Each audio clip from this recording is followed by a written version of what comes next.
பண்ருட்டியில் மறைந்த முன்னாள் முதலமைச்சர் பாரத ரத்னா எம்ஜிஆரின் 108வது பிறந்தநாள் விழா வெகு விமர்சையாக கொண்டாடப்பட்டது.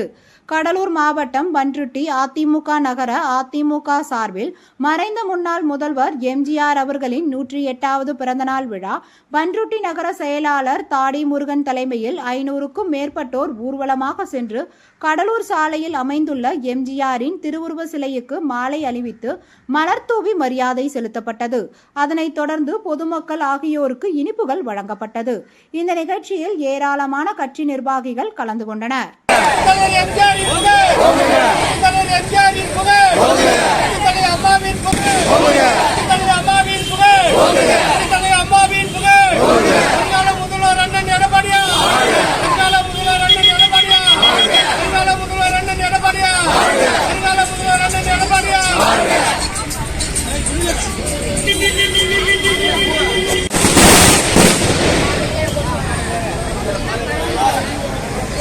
எம்ஜிஆர்